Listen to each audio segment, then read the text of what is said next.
नमस्कार दोस्तों। आज की इस वीडियो में हम सीखने वाले हैं क्लास 10th का जो हमारा मैथ चल रहा है उसकी प्रश्नावली 14.1 और इस प्रश्नावली का आज हम सीखेंगे क्वेश्चन नंबर 12। इससे पहले वाले जो सवाल हैं हमने इससे पहले की वीडियो बना दी है। यदि आपने उसको ना देखा हो तो उसका लिंक आपको डिस्क्रिप्शन बॉक्स में मिल जाएगा। आइए देखिए शुरू करते हैं।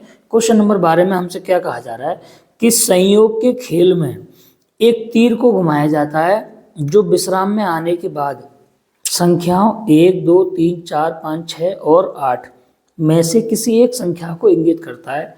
यदि ये सभी परिणाम समप्रायिक हों तो इसकी क्या प्रायिकता होगी कि वो तीर इंगित करेगा। नंबर फर्स्ट में कह रहा है 8 को, सेकंड में एक विषम संख्या को इंगित करेगा, और थर्ड में कह रहा है 2 से बड़ी संख्या को, और चौथे में कह रहा है 9 से छोटी संख्या को। देखिए मैं आपको बताऊँ चांस क्या होता है। देखिए इस तरह का एक राउंड शेप बना होता है तो उसमें ना जगह जगह देखो नंबर लिख दिए जाते हैं। जैसे यहाँ मान लीजिए 1 लिखा हुआ है, ठीक है।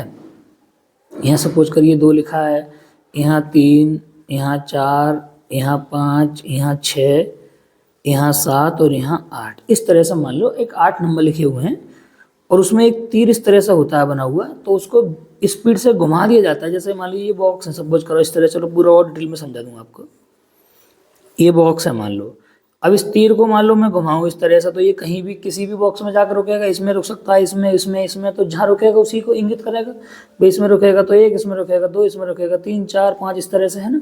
तो अब इस बात की प्रायिकता पूछी जा रही है नंबर फर्स्ट में कि 8 को इंगित करेगा। तो देखिए किस तरह से इसको हम सॉल्व करते हैं। तो सबसे पहले लिखेंगे 8 को इंगित करने की प्रायिकता। तो आप जानते हैं प्रायिकता निकालने का बहुत ही सिंपल तरीका है कि जिस चीज को पूछा जाए उसका मान ऊपर लिख दो, बटे में टोटल मान नीचे। तो किसको पूछा जा रहा है? 8 को इंगित करने का प्रायिकता। अब बेटा 8 इसमें कितनी जगह है? एक जगह है, तो 1 और कुल कितने हैं? 8। तो आंसर हो जाएगा 1/8। तो 8 को इंगित करने की प्रायिकता क्या हो जाएगी? 1/8। ठीक। अब देखिए सेकंड में क्या हमसे पूछा है। सेकंड में पूछा है कि एक विषम संख्या को इंगित करने की प्रायिकता बतानी है। एक विषम संख्या को इंगित करने की प्रायिकता। ठीक। तो अब देखें कितनी संख्या हमारी इसमें विषम है। भाई हमारे पास संख्या लिखी हुई है 1 से लेकर 8 तक। तो इसमें 1 विषम है, 3 विषम है, 5, 7। कितनी संख्या हमारी विषम आई इसमें? 1, 3, 5 और 7। तो इनको गिन लीजिए 1, 2, 3, 4, यानी 4 संख्या हमारी विषम है। तो विषम संख्या आने की प्रायिकता पूछी है तो क्या हो जाएगा? विषम संख्या की संख्या लिख दो 4, 4 ही तो विषम है और कुल कितनी है? 8। तो आंसर हो जाएगा 4 एकम 4, 4 दूनी 8। तो आंसर बचेगा 1/2। देखिए दोबारा सुन लीजिए। प्रायिकता का कॉन्सेप्ट ये है कि जिस चीज की प्रायिकता पूछी जाए उसका मान बटे के ऊपर, बटे में टोटल मान नीचे, अपने आप आंसर आएगा। अब देखिए थर्ड वाले में हमसे क्या कह रहा है। थर्ड में कह रहा है कि 2 से बड़ी संख्या प्राप्त करने की प्रायिकता बताइए। तो अब आप इसमें ध्यान से देखेंगे तो 2 से बड़ी संख्या कौन कौन सी हैं? एक तो ये है 2 से बड़ी, एक ये, एक ये, एक ये, एक ये। तो इनको सबको गिन लो 1, 2, 3, 4, 5, 6 और बटे में कुल हमें लगाना ही है। तो कितना हो जाएगा? 6/8। तो फिलहाल लिखेंगे कैसे कि 2 से बड़ी संख्या प्राप्त या इंगित करने की प्रायिकता। ठीक है, यानी 2 से बड़ी संख्या को इंगित करने की प्रायिकता या प्राप्त करने की प्रायिकता एक ही बात है। तो 2 से बड़ी संख्याएं कितनी हैं? 6 और बटे में कुल कितने हैं? 8। अब इनको 2 से काट दीजिए, 2 3 6, 2 चौक 8। तो आंसर बचेगा 3/4। एक देखो और पूछ रहा है कि 9 से छोटी संख्या को इंगित करने की प्रायिकता बताओ। तो इसमें ये बताइए 1, 2, 3 से लेकर 8 तक सभी संख्या 9 से छोटी हैं। तो 9 से छोटी संख्या सभी हो गई, तो इसका मतलब आंसर बचेगा 8/8। देखो कैसे। तो देखिए मैं यहाँ से किस तरह से लिखूंगा क्वेश्चन नंबर चौथे का आंसर। इसमें कहा है कि 9 से छोटी संख्या को इंगित करने की प्रायिकता। तो बेटा सभी संख्या 9 से छोटी हैं कि नहीं है? बिल्कुल है। अरे भाई 8 से लेके 1 तक सब संख्या 9 छोटी है हमारी, तो कितना हो जाएगा हमारा 8 और बटे में कुल संख्या हमेशा 8, तो 8 1 8, कितना बचेगा? सीधा सीधा 1 आंसर है ना। तो इस तरह से ये हमारा क्वेश्चन नंबर 12 हो गया कंप्लीट। देखिए अब हम यहाँ सीखते हैं क्वेश्चन नंबर 13। क्वेश्चन नंबर 13 में हमसे कह रहा है कि एक पासे को एक बार फेंका जाता है, निम्नलिखित को प्राप्त करने की प्रायिकता ज्ञात कीजिए कि एक अभाज्य संख्या प्राप्त हो, सेकंड 2 और 6 के बीच में कोई संख्या प्राप्त हो और एक विषम संख्या प्राप्त हो। यानी एक पासे को फेंक रहा है तो इन चीज़ों की प्रायिकता हमसे क्या करिए, पूछे। आइए देखिए मैं समझाता हूँ। तो सबसे पहले ये समझिए कि पासा क्या होता है। देखिए पासा होता है जिससे आप लूडो खेलते हैं, खेला होगा आपने, उस पर 1 से लेकर 6 तक नंबर लिखे होते हैं ना। तो हम लिखेंगे पासे पर कुल अंक, पासे पर जो कुल अंक हैं वो कौन कौन से, यानी कौन कौन से अंक पासे पर आ सकते हैं। तो बेटा एक तो 1 आ सकता है, 2 आ सकता है, 3 4 5 या 6। भाई इनमें से कोई सा भी अंक आ सकता है। अभी पासा आप फेंकोगे तो एक भी आ सकता है, 2 3 4 5 कुछ भी आ सकता है। अब देखिए इसने पूछा क्या, हमसे पूछे, एक तो सबसे पहले पूछिए अभाज्य संख्या की प्रायिकता। तो एक काम करें, जो जो पूछा है ना पहले उसकी संख्या लिख लो सब। अब इनमें से आप मुझे ये बता दें कि अभाज्य संख्याएं कौन कौन सी हैं। ये जो तुम्हारे सामने नंबर लिखे हुए हैं, मान लो हम पासे को एक बार फेंक रहे हैं, तो इस बात की क्या प्रायिकता है कि उसमें अभाज्य नंबर आएगा। तो अब पहले आपको अभाज्य नंबर पता होना चाहिए। तो इन 6 नंबर में से अभाज्य संख्या कौन कौन सी, एक तो 2 अभाज्य है और हमारी 3 है अभाज्य और 5 है। अभाज्य संख्या कौन सी होती हैं? वे संख्याएं जो स्वयं से कटती हैं या 1 से कटती हैं, उसके अलावा किसी से ना कटें। ठीक। अगले में हमसे पूछा है 2 और 6 के बीच की संख्या। 2 और 6 के बीच की संख्याएं। तो अब इन संख्याओं में देख के बताओ 2 और 6 के बीच में कौन कौन आ रहे हैं। तो 3 4 और 5, ये 2 और 6 के बीच में आएंगे, 3 4 और 5। अगले में हमसे पूछ रहा है कि एक विषम संख्या। अब इनमें से विषम संख्या कौन कौन सी है भाई, तो लिखेंगे विषम संख्याएं। अब विषम संख्या देख लो इनमें से कौन कौन सी हैं। तो हमारे पास जो विषम संख्या है वो कौन कौन सी है, 1 3 और 5।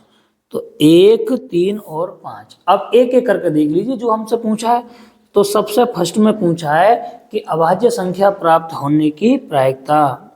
सबसे फर्स्ट में पूछा है अभाज्य संख्या प्राप्त करने की प्रायिकता। काय पे प्राप्त करने की, जब हम लूडो फेंकेंगे तो इस बात की क्या प्रायिकता है कि उस पर अभाज्य नंबर गिरेगा। अब आप बताओ कितने अभाज्य नंबर हैं, 3। तो 3 ऊपर लिख दीजिए। कुल नंबर कितने हैं, 6, तो बटे में 6। तो आंसर आ जाएगा 3 एकम 3 3 दूनी 6 यानी 1/2। आपको कॉन्सेप्ट याद होना चाहिए। दोबारा बता दूं, जिस चीज़ की प्रायिकता पूछा उसका मान ऊपर, बटे में कुल मान नीचे। आंसर कभी भी आपका गलत नहीं होगा। सेकंड में हमसे पूछा है 2 और 6 के बीच की संख्या प्राप्त करने की प्रायिकता। तो अब आप मुझे जवाब दें देख के, 2 और 6 के बीच में आने वाली संख्याएं कौन कौन सी हैं, यही तो हैं, इनको गिन लो, 1 2 3, तो ऊपर 3 लिख दो। कुल संख्या कितनी है, 6, तो 3/6। आंसर हो जाएगा 3 एकम 3 3 दूनी 6। Answer is 1/2। अगला क्वेश्चन देख लो, थर्ड वाला। थर्ड वाले में हमसे दिया हुआ है कि भाई विषम संख्या प्राप्त करने की प्रायिकता। तो लिखें विषम संख्या प्राप्त करने की प्रायिकता। तो बेटा कितनी विषम संख्याएं हैं हमारे पास, विषम संख्याएं 3 ही तो हैं। तो 3 बटे में कुल संख्या 6। तो आंसर हो जाएगा 3 एकम 3 3 दूनी 6 यानी 1/2। इसी तरह से अगर इसमें सम संख्या की भी पूछी होती तो भी कितना आता, 3/6। तो आंसर बचता 1/2। ठीक है। तो इस तरह से हम इस सवाल को सॉल्व कर पाएंगे। देखिए अब हम यहाँ सीखते हैं क्वेश्चन नंबर 14। क्वेश्चन नंबर 14 हमसे कह रहा है कि 52 पत्तों की अच्छी प्रकार से फेंटी गई एक गड्डी में से एक पत्ता निकाला जाता है, तो निम्नलिखित को प्राप्त करने की प्रायिकता बताओ। नंबर फर्स्ट, लाल रंग का बादशाह। सेकंड, एक फेस कार्ड अथवा तस्वीर वाला पत्ता। थर्ड में पूछा है लाल रंग की तस्वीर वाला पत्ता। और चौथे में पूछा है पान का गुलाम। और पांचवें में पूछा हुक्म का पत्ता। और अगले में पूछा है एक ईंट की बेगम। तो देखिए किस तरह से हम सवाल को सॉल्व करते हैं, आइए मैं समझाता हूँ। आपको पता होना चाहिए कि ताश के अंदर कुल पत्ते कितने होते हैं, 52। कितने होते हैं, 52। अभी देखिए आपको मैं प्रायिकता का कॉन्सेप्ट हर सवाल में बता रहा हूँ। मैंने बेटा ये सिखाया है कि जिस चीज़ की प्रायिकता पूछी जाए उसका मान बटे के ऊपर और बटे में कुल मान बटे के नीचे, कभी सवाल आपका गलत नहीं होगा। तो फर्स्ट में हमसे पूछा है लाल रंग का बादशाह। क्या चीज, लाल रंग का बादशाह प्राप्त करने की प्रायिकता। अब मुझे एक बात बताओ, आप पूरी गड्डी में कितने बादशाह होते हैं, 4 बादशाह होते हैं, जिसमें 2 काले रंग के होते हैं बेटा, 2 लाल रंग के। तो लाल का प्रायिकता पूछा है, तो लाल बादशाह कितने, 2। और बटे में टोटल 52। बटे में हमेशा आप टोटल लगाओगे, इसको काट दीजिए, 2 एकम 2, और यहाँ से काटेंगे तो देखो कितने, 2 दूनी 4, 12 हो जाएंगे, 2 छिक्के 12। तो आंसर बच जाएगा 1/26। तो ये हो जाएगा लाल रंग का बादशाह आने की प्रायिकता 1/26। सेकंड सवाल में हमसे क्या पूछा था कि एक फेस कार्ड वाला, ये तस्वीर वाला पत्ता, तस्वीर वाला पत्ता कहें फेस कार्ड कहें एक ही बात है ना। तो लिखेंगे तस्वीर वाला पत्ता। तस्वीर वाला पत्ता बोले फेस कार्ड बोले एक ही बात है। तस्वीर वाला पत्ता प्राप्त करने की या होने की प्रायिकता, वो भाषा अपने हिसाब से आप सेट कर लिया करो, उससे कोई फर्क नहीं पड़ता, ठीक है। तो अब आप बताओ पूरी गड्डी में कितने पत्ते तस्वीर वाले होते हैं, 12 पत्ते होते हैं तस्वीर वाले। और बटे में कुल पत्ते कितने होते हैं, 52। देखो दोबारा बताऊं, तस्वीर केवल 3 पत्तों पर होती है, बादशाह, गुल्ला, बेगम। तो टोटल 4 होते हैं, सब 4 तियां 12, 12 पत्तों पर होगी। अब इसको किस तरह से सेट करोगे, 4 से काट लो, 4 तियां 12, ठीक, 4 एकम 4, 1 बचेगा, 4 तियां 12। तो आंसर आ जाएगा 3/13। तो ये हो गया तस्वीर वाला पत्ता प्राप्त करने की प्रायिकता। अब देखें थर्ड क्वेश्चन में हमसे क्या कह रहा है। तो देखिए थर्ड में कह रहा है कि लाल रंग का तस्वीर वाला पत्ता प्राप्त करने की प्रायिकता बताओ। लाल रंग का तस्वीर वाला पत्ता प्राप्त करने की प्रायिकता। तो अब आप मुझे बताइए पूरी गड्डी में तस्वीर वाले पत्ते 12 तो हैं, बिल्कुल हैं, जिसमें 6 पत्ते लाल होंगे, 6 काले होंगे। तो अब लाल वाले की पूछ रहा है, तो लाल रंग का तस्वीर पत्ता कितने होते हैं, 6। और बटे में हम हमेशा कुल मान लगाते हैं, तो बटे 2 से काट दो चलो, तो 2 तियां 6 और कितने हो जाएंगे यहाँ 26। तो आंसर बच जाएगा 3/26। कितना बन जाएगा, 3/26, ठीक है। आगे सीखते हैं इसका क्वेश्चन नंबर 4। क्वेश्चन नंबर 4 में इसमें कह रहा है कि पान का गुलाम। तो लिखेंगे पान का गुलाम प्राप्त होने की प्रायिकता। अब पान का गुलाम ये बताइए पूरी गड्डी में एक ही तो होता है, तो इसलिए 1, और बटे में कुल ताश कितने होते हैं, 52। तो आंसर आ जाएगा 1/52।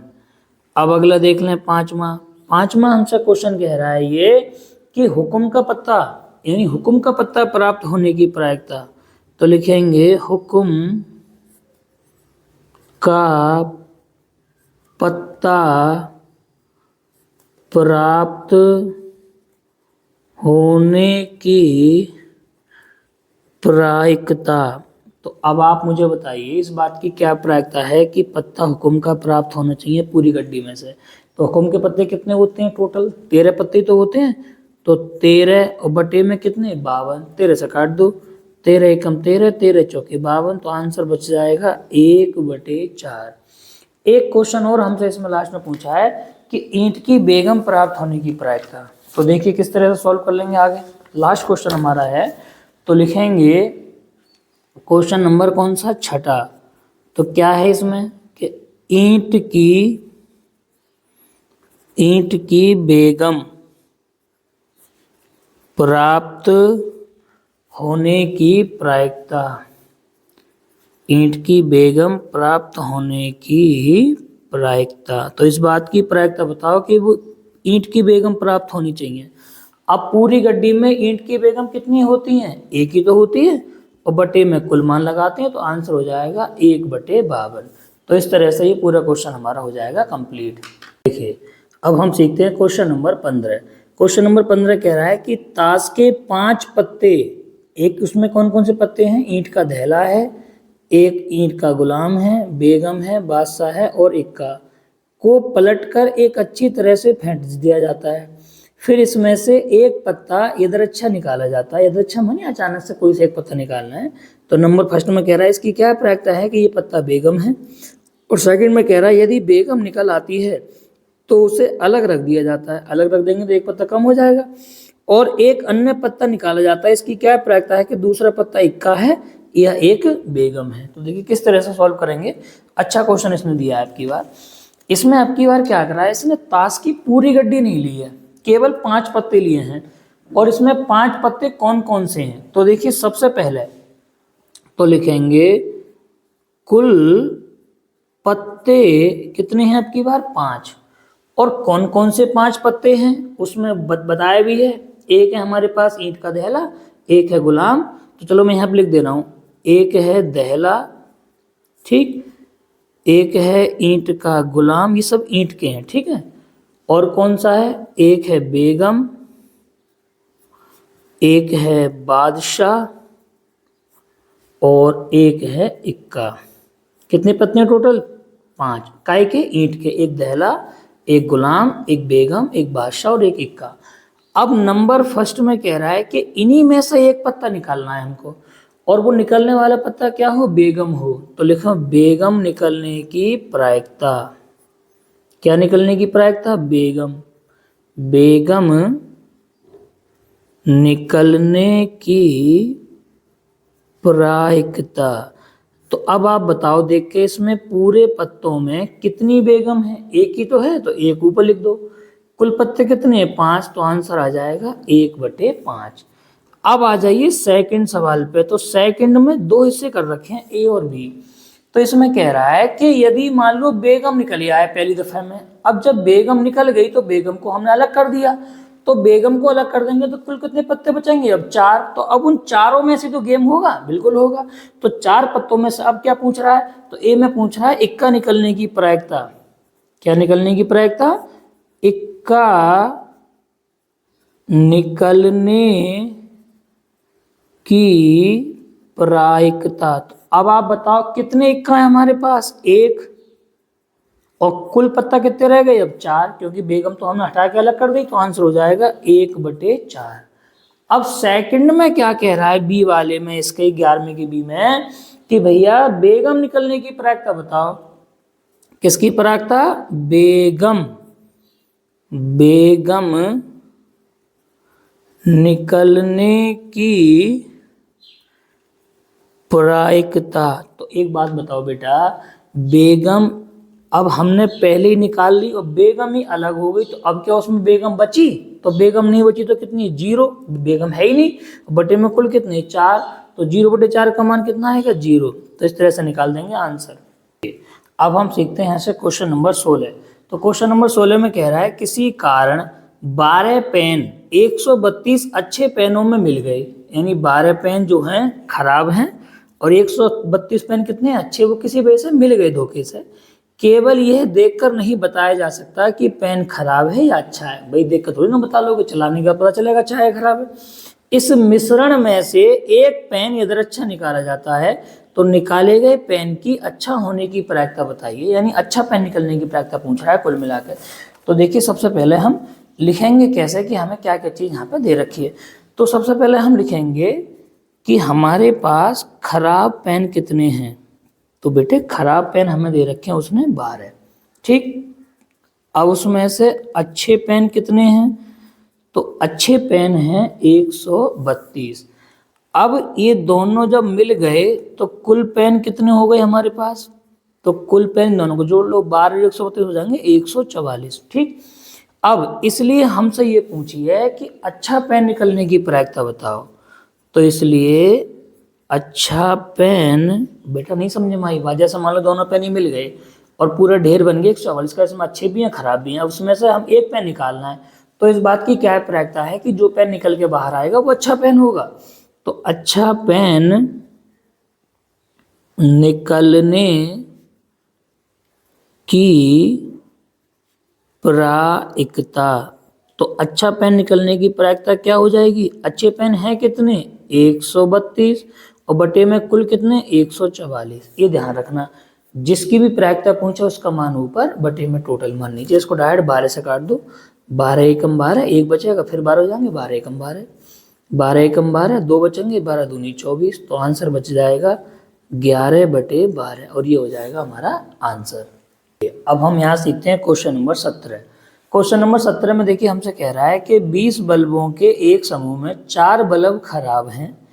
इस समूह में से एक बल्ब यदि अच्छा निकाला जाता है, इसकी क्या प्रायिकता होगी कि वह बल्ब खराब होगा। ठीक, मान लीजिए कि निकाला गया बल्ब खराब नहीं है, खराब नहीं इसका मतलब अच्छा बल्ब निकल गया, और ना ही इसे दोबारा बल्बों के साथ मिलाया जाता है, वो मैं आगे बताऊंगा।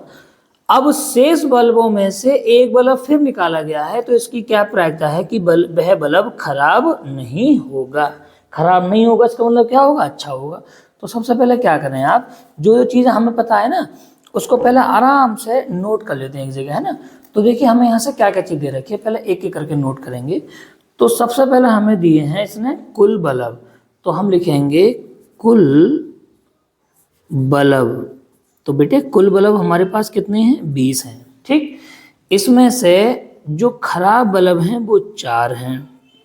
कितने बल्ब हैं खराब 4। ठीक, और अब जब एक बात बताओ, कुल बल्ब 20 हैं खराब 4 हैं, तो इसलिए फिर अच्छे बल्ब कितने बचे हमारे पास, घटा दीजिए 20 में 4 कितने हो जाएंगे 16। कोई दिक्कत बिल्कुल नहीं। अब नंबर फर्स्ट में इसने हमसे ये पूछा है कि अच्छा बल्ब निकलने की प्रायिकता बताओ। कैसा बल्ब निकलने की प्रायिकता, अच्छा। इसकी क्या प्रायिकता है कि ये बल्ब खराब है, नहीं अच्छा के नहीं पूछी, सॉरी फर्स्ट में पूछा है खराब बल्ब निकलने की प्रायिकता। तो इसलिए खराब बल्ब निकलने की प्रायिकता, तो अगर आप थोड़े से भी चालाक हैं तो बिल्कुल नॉर्मल जवाब आप दे पाओगे इसका आंसर। एक बात बताइए, कितने बल्ब खराब है हमारे पास 4, तो ऊपर लिख दो 4।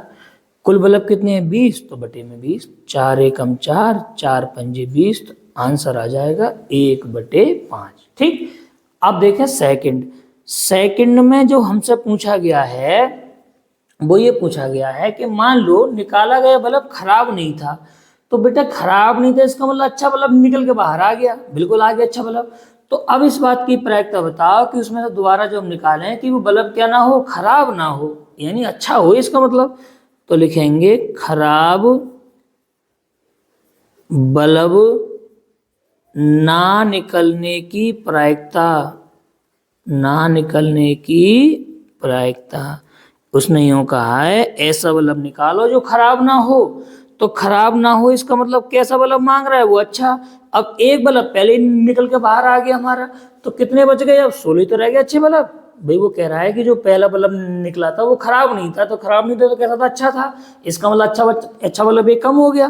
तो अब अच्छे बल्ब की प्रायिकता पूछ रहा है, तो कितने रह जाएंगे 15, और कुल बल्ब कितने रह गए अब 19, क्योंकि एक बल्ब तो उसने पहले अलग कर दिया। तो आंसर हो जाएगा 15 बटे 19।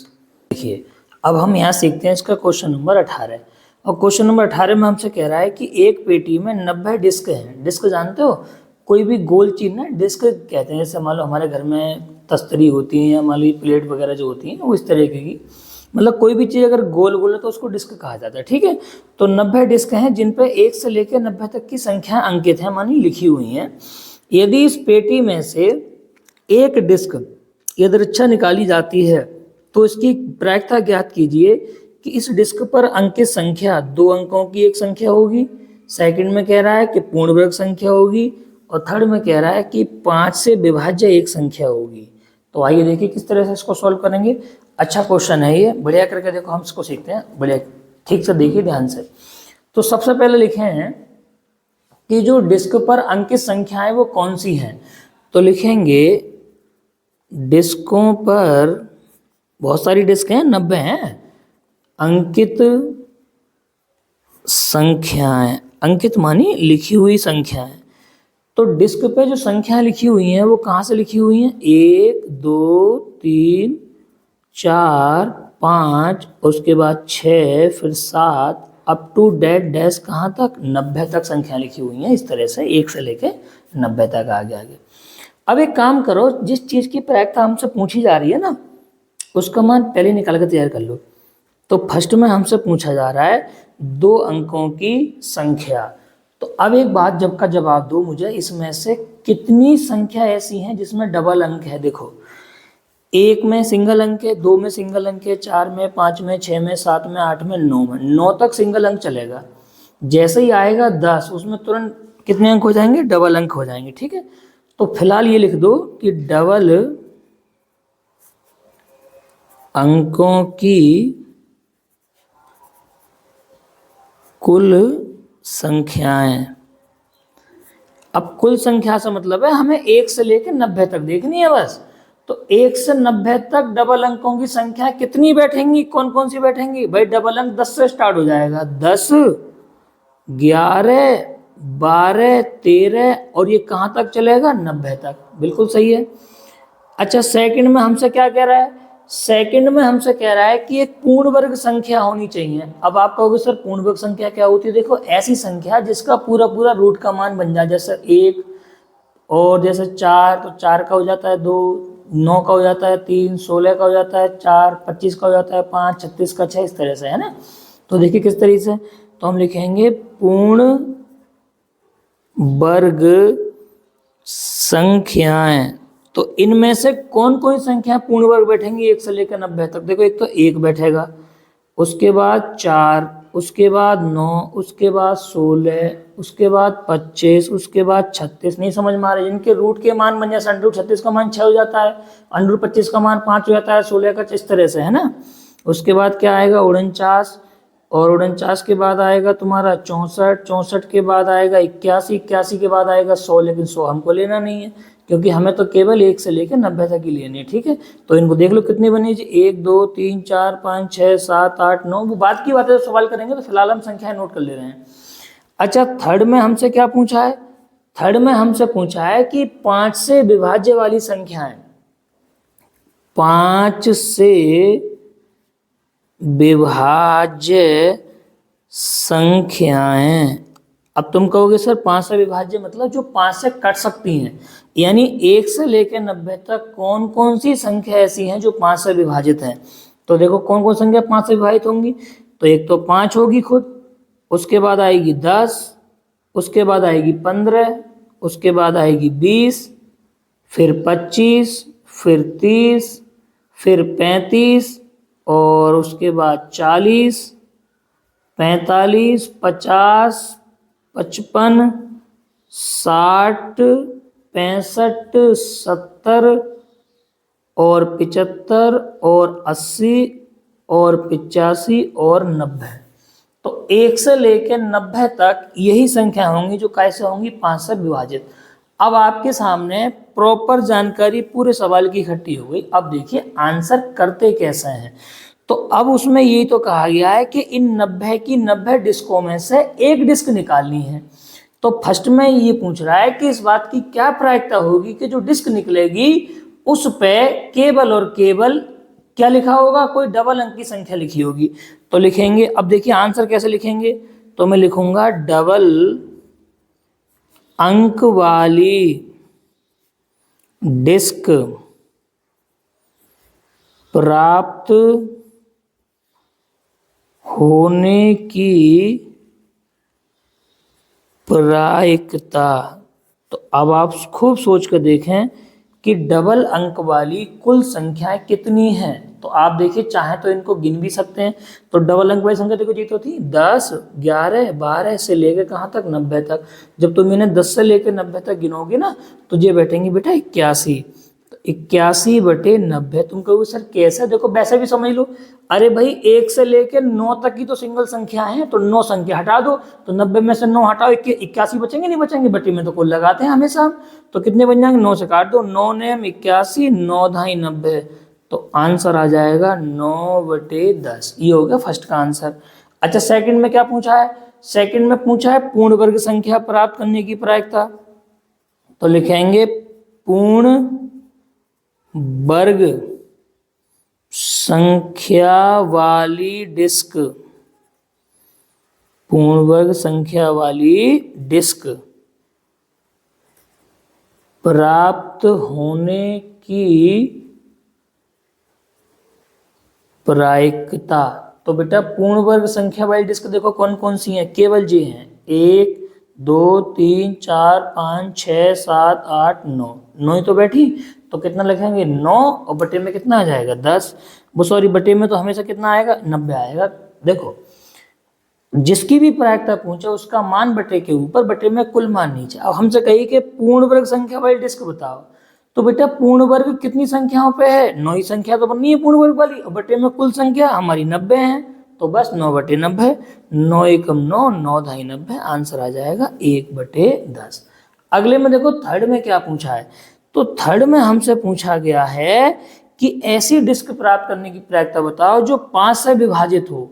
तो 5 से विभाजित वाले नंबर कितने हैं, नोट कर लो सबको इनको, 1 2 3 4 5 6 7 8 9 10 11 12 13 14 15 16 17 18, 18 संख्या बैठी सब, ठीक है। तो 18/90 हो जाएगा।